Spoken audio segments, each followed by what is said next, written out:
Now that we've got Hardhat deploy installed, we need to do a little bit of setup. The first thing we're going to do is we're going to check back in the docs, and we're going to see here that they suggest adding these files to our TypeScript config to make sure that we can make use of typing and auto-suggest in those files. So we'll copy that, go back to our editor, and add it to our config file. Next, we're going to set up a folder called deploy. And in that folder, we're going to create a file and name it 001 deploy lock. And the reason for this is that the way that Hardhat deploy works is it looks for the deploy folder and it runs any scripts that you have in that folder in alphabetical order. Since you may not necessarily want them to go in alphabetical order, adding a number up front will let you control that order and therefore control what order your contracts are deployed.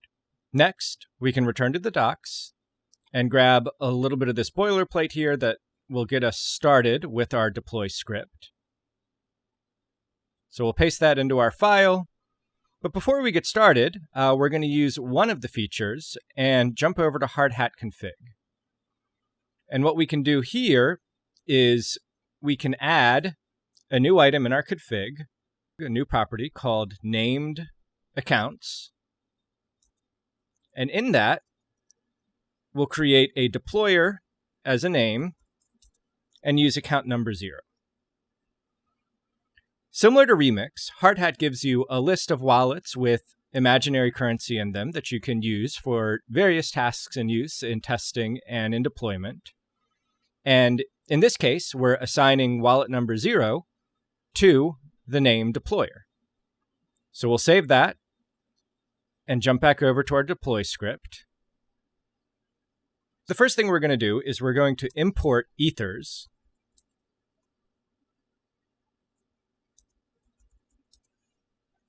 from Hardhat.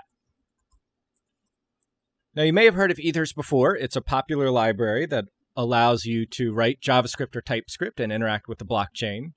In this case, we're using the version that comes with Hardhat because it has some additional functions that work with Hardhat's toolchain. Next, we're going to add a constant to deploy.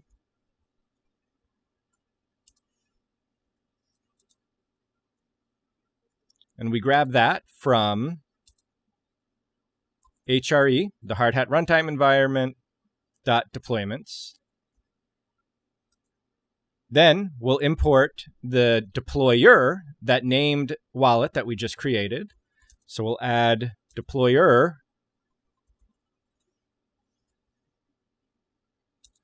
And for this is an asynchronous function, so we need to await hre.getNamedAccounts.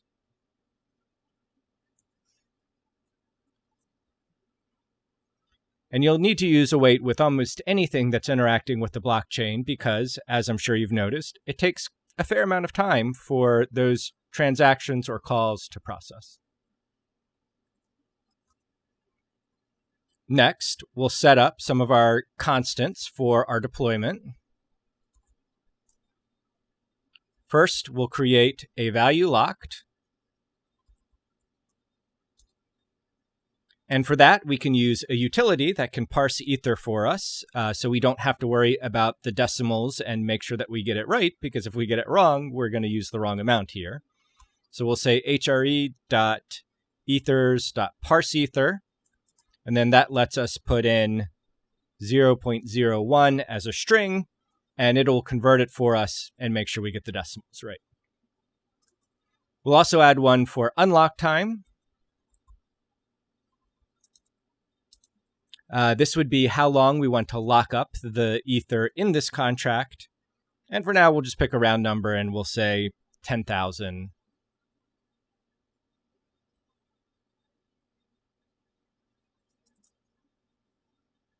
Next, we need to use ethers to get the timestamp information from the blockchain. So first, we need to get the last block, and we can do that with constant block number is again, we await ethers.provider.getBlockNumber.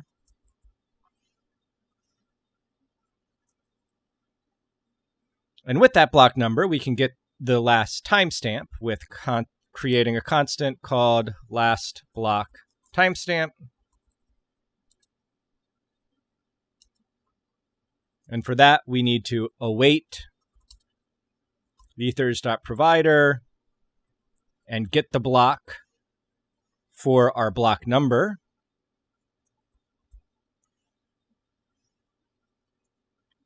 And then we'll get the timestamp out of that as a number. Finally, we want to actually deploy our contract. Again, this will be asynchronous, so we're going to await deploy of our lock function. And the way that this works with Hardhat deploy is pretty neat. It can find any function or any contract that you have based off of the name of that contract that is in the contracts folder. So in this case, we have lock, which note that it is not necessarily matching the file name right here, but it's matching the name of the contract. So if we also had a contract called unlock, we would deploy that by putting unlock right here. Next, we need to add some parameters for our deploy function. The from field is going to be our deployer account. We can also add arguments here for the constructor function for our smart contract. In this case, we want to say our last block timestamp plus our unlock time, because the contract calls for when it is allowed to release the funds.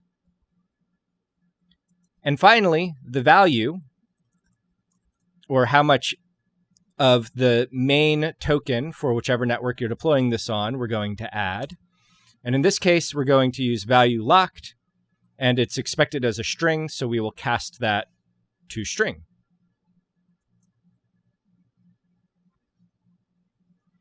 And just fix a little typo right here. That is args for arguments. There can be more than one, and it is named thusly. And that's it. Our deploy function is ready to go.